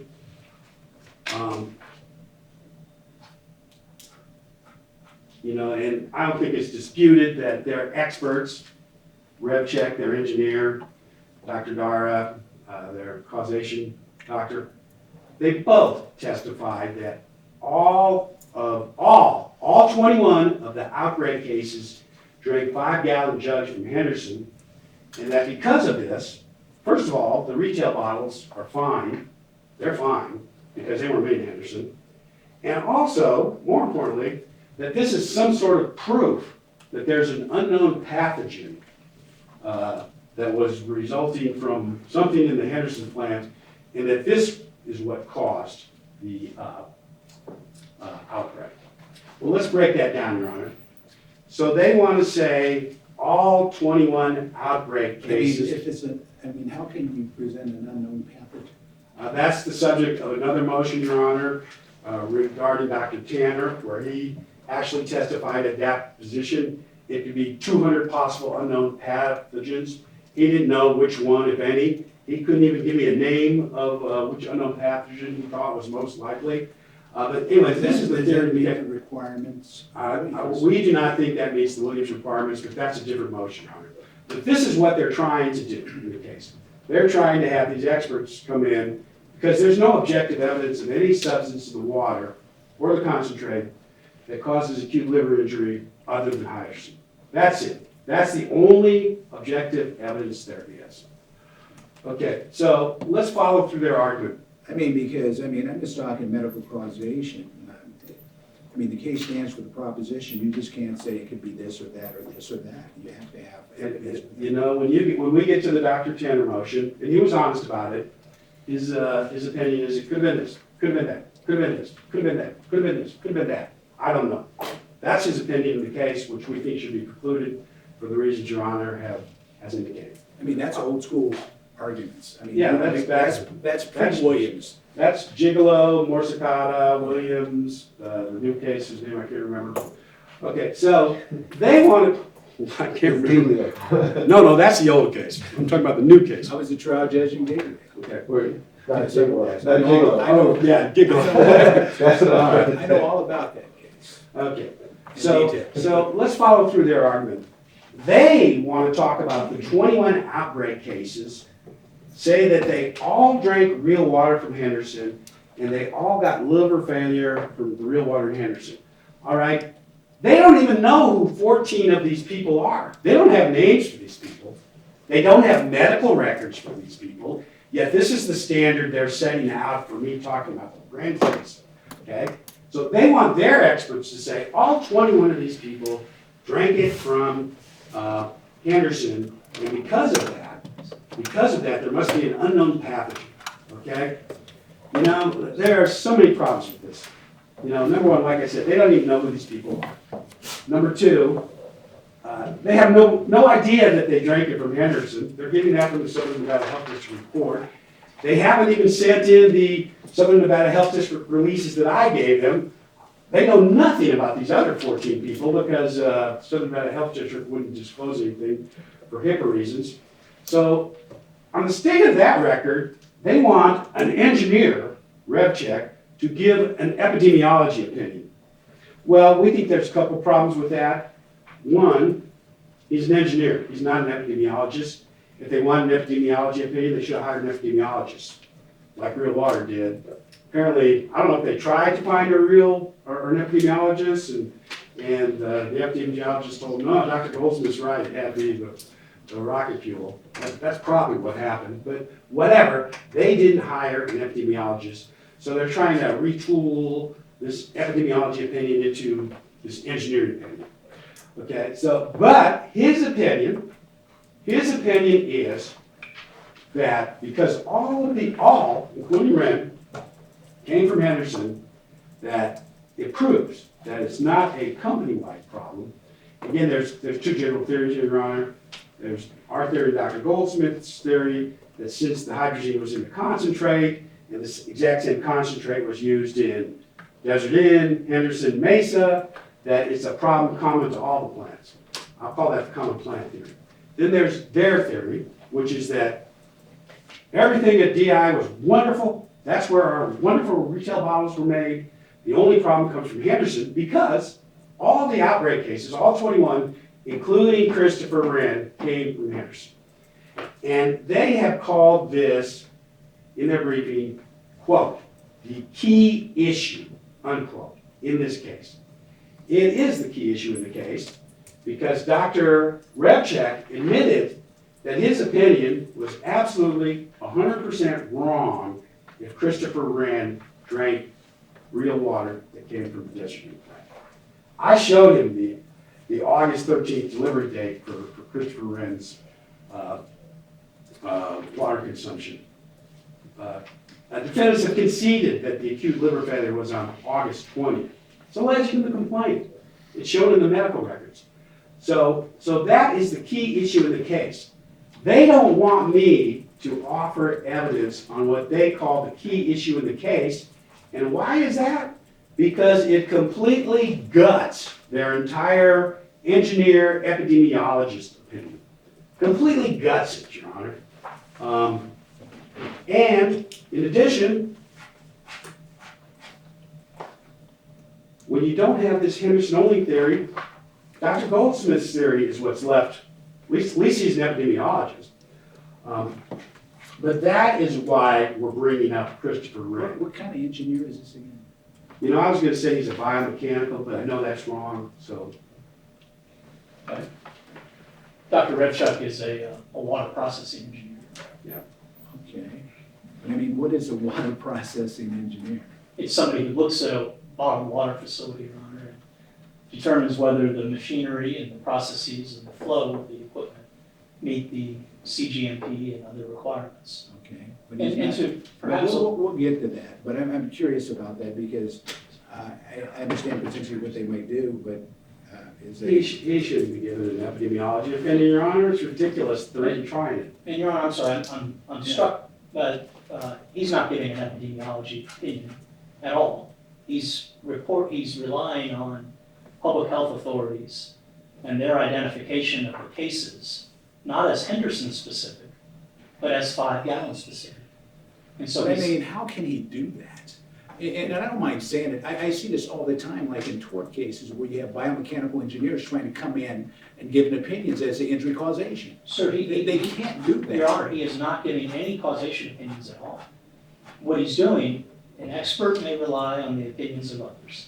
There isn't. If that's within his area of expertise. Your Honor, please. No, I'm just telling you. Your If Honor, that's in his area of expertise. Your Honor. Yes, a orthopedic spine surgeon can rely upon opinions of other orthopedic spine surgeons. But just because I'm an accountant doesn't mean I can rely upon a chemist opinion. Your Honor, Right? But go ahead. and I don't mean to interrupt, Mr. Kemp. I don't understand Mr. Kemp's argument about not having an epidemiologist. We do. That's Dr. Atchison. Dr. Atchison has given the epidemiology opinions. Mr. Revchuk has said, here is the injury pattern that the epidemiologists at. But how can he do that? Because that would be like me saying, okay, this is the results of the MRI that was conducted by the radiologist. Here's what I would suggest, Your Honor. A biomechanic would do that all the time in taking a doctor's opinion saying. Never in this department. No. No, I'm gonna tell you, you're saying a biomechanical is gonna take a doctor's opinion? Never. Your Honor, if I can, a root cause investigation in a food facility depends on traceability. Injuries are traced, ingredients are traced, products are traced. He is not deciding where the injuries occurred at all. He's saying, the public health authorities are saying that every probable case is a 5-gallon case. So let me focus on the 5-gallon equipment and see if there's an explanation there. It's an engineering opinion focused on where the qualified experts who do the epidemiology decide the injury outbreak pattern is. Now, if they said, So what is his opinion? his opinion is that there's a very unique machine, the D&L 5-gallon fill machine, that is not specific to Henderson, it was also at Desert Inn, and that the problem is cabined to that machine. At Henderson. Excuse me. That the problem is cabined to that machine. He's taking the medical opinions of the qualified epidemiologists and seeing if there's an engineering explanation for this. That's what engineers do all the time. That's what Dr. Hutt, the plaintiff's food safety expert, says is the definition of a root cause investigation. You match the apparent injury pattern with the inputs to see if there's a correlation. That sounds like an epidemiology opinion to me. Your Honor, he is absolutely. Isn't that what epidemiologists typically do? And that's what Dr. Atchison did, and Dr. Zhang did, and Dr. And all the other epidemiologists. Dr. Freeman did. Dr. Freeman, the plaintiff's expert, says there's an obvious 5-gallon issue. So- The opinion is based on 5 gallons from Henderson, okay? That's the opinion. He's dropping that out because now, here's what happened, Judge. They went and they got these experts. And for some reason, they didn't disclose to them that Mr. Rand didn't drink water from Henderson. I don't know how they dropped the ball on that, but it's pretty obvious he didn't drink water from Henderson because the last delivery date's August 13th. It was impossible for him to have drinking water from Henderson. So they told the experts, okay, all the outbreak, all 21 drank 5 gallons, Judge, from Henderson. And the reason they liked that is because the retail bottles weren't made in Henderson. So UNFI is trying to cabin his word, confine, trying to make Henderson the unique bad plant, okay? So when I took his deposition, I showed him the August 13th delivery date for Mr. Rand. I showed him the hospital records for Mr. Rand. He'd never seen those before. He had no idea that some of these 21 plaintiffs, and there's not just Mr. Rand, Your Honor, there's at least 4. The MMWR, I can pop it up again, but there's 2 in August and there's 2 in September. We don't know the dates of anyone other than Ms. Rand.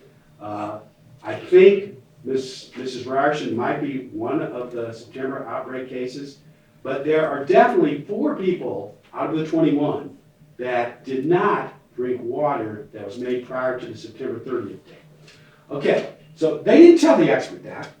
I took his deposition, I showed him all this stuff, and he says, oh, well, first he starts arguing with me, making the same arguments that Mr. Neal made, which is, oh, well, the lease was signed on August 10th, so they must have moved in and set up all the equipment and did it all on August 10th, okay? And then he said, oh, well, the eviction notice was dated such and such, so they must have been evicted from DI and gone over there. And so I showed him the records from production for Desert Inn to show they were still making it there. Didn't matter to this guy, okay? His opinion was, because all 21 drank water from Henderson, there had to be a Henderson problem. And he described it as this filling machine that supposedly didn't have some sort of lamp on it that would have killed these unknown pathogens that they have no evidence of. Okay, haven't found any unknown pathogens. But so this is why the Wren case became such a hot button issue, because they tried to get this, all 21 cases came from Henderson theory going. And this is the same theory that Dr. Dara adheres to, their causation expert. They've infected her opinion with this totally wrong foundation. But for that reason, that is why the date of the home delivery to Christopher Wren, the fact he was the first outbreak case, and as we said in motion for summary judgment number 1, that it was impossible for him to drink water from Henderson. That's why it's such a critical fact in this case, Your Honor. And with regards to being probative, they called it the key issue. That's not my term. They said this is the key issue in the case. So how is evidence that doesn't destroy their position on the key issue, how is that not probative? So for those reasons, it should be admissible. Now let's turn to their 5th argument. Their 5th argument is that Wren is not a similar case because the plaintiff's attorneys are the ones that have described it as similar. No one else. And then I heard a different version of this. Quote, plaintiffs tried to incorporate Chris Wren into this case, unquote. We're under the 21 probable cases of the Southern Nevada Health District have been in this case since day 1. I showed you the allegation in the Wren complaint. They've known that Chris Wren is one of these probable cases since that complaint was filed, okay? If they wanted more information, they should have sent in the releases I gave them to the Southern Nevada Health District. Remember how Mr. Hoffman showed the big questionnaire from the Southern Nevada Health District for the Ryerson case? They could have got that by sending in the releases for the Wren case. They didn't do it. They didn't do it. But the point here is I am not the one that said the Wren case is similar. This is not an attorney-driven argument. This was done by the Southern Nevada Health District. They're the ones that grouped Wren in with the probable cases. And we can pop the MMWR back up, and it's right there. It's right in the MMWR. So to suggest that I'm saying it's similar, how can you say that an outbreak, one of the 21 outbreak cases, is not a similar case when there's an outbreak investigation? I mean, that is just an incomprehensible argument. Okay, let's move to their sixth argument. Wren is not a prior incident because his complaint was filed on May 12, 2021, and so the date of filing the complaint is supposedly the date of the prior incident under Nevada law. Okay, that's kind of a head shaker. Yeah. No court has ever held that you take an August 20th, 2020 hospitalization and you call that a prior incident on May 12th, 2021, because that's when the complaint was filed. Okay? It's a prior incident because it occurred on August 20th, 2021. It's the first outbreak case. It's prior to the Ryerson case. It's prior to the U case. It's prior to the Arnone case. And it's prior to the Bottiz case. So it's prior to 4 of the 7 cases that we're trying here. It's the date of the injury, not the date that the complaint was filed. And I would note that the MMWR uses the date of the injury. They don't use the date that the complaint was filed. So that argument, I couldn't find any case law. They didn't cite any that supported it. I think that's just a silly argument. Okay.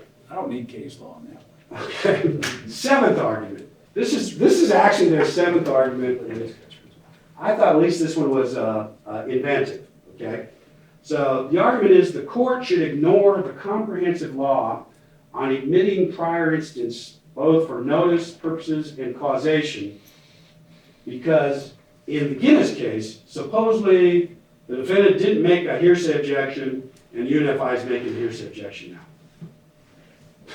That's their argument, that we're going to overrule Robinson, Andrews versus Harley-Davidson, Rheingold versus Wet and Wild, all the other prior incident cases. We're going to just throw those all out because supposedly the defense attorney in Guinness didn't make an objection, and the Nevada Supreme Court didn't consider whether it was hearsay or not, and they would have ruled another way.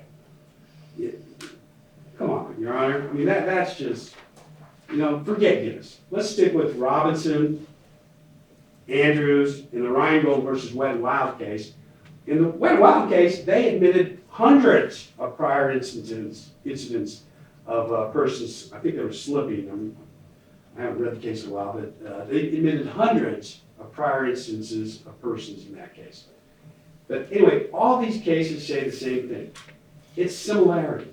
And how can they say with a straight face that Wren isn't similar when the Southern Nevada Health District came out with their definition, anyone who got acute liver injury between August 1st and December is an outbreak case if they tested them for viral hepatitis, no viral hepatitis, no other cause. The Southern Nevada Health District looked at the Wren records. Okay, they didn't just say, "Oh, Mr. Wren, you're a nice guy, you're an outbreak case." No, counsel took you through the thoroughness they did the Ryerson records.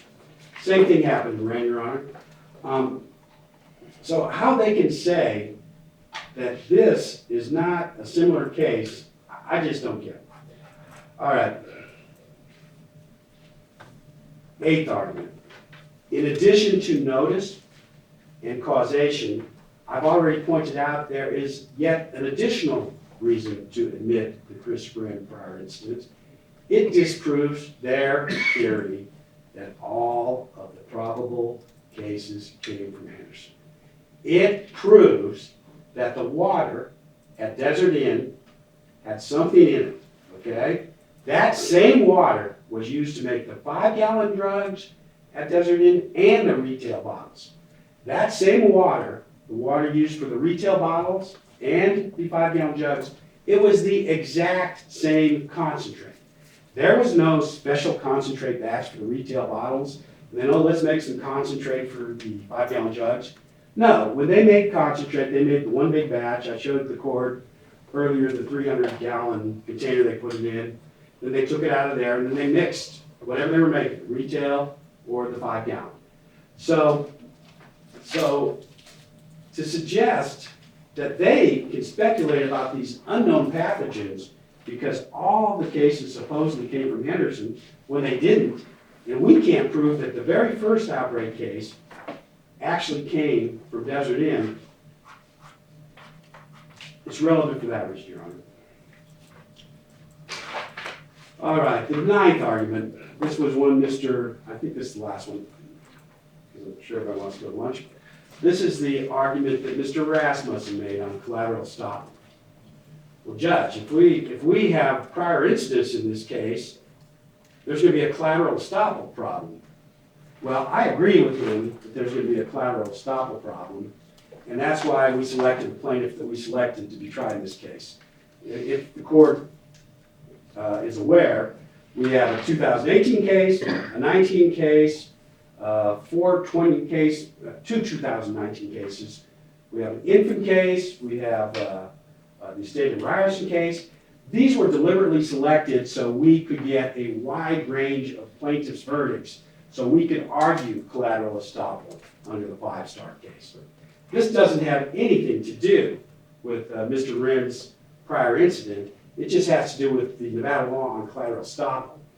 And we would submit that under 5-star, and this is not an issue for this court today, but directly addressing his argument, he does have a collateral estoppel problem. Because assuming this jury makes a determination in favor of plaintiffs against Milwaukee or Hanna, our position is that 5-star precludes that from being relitigated in any subsequent case. And that's the interpretation of 5-star that's been commonly adopted in this district.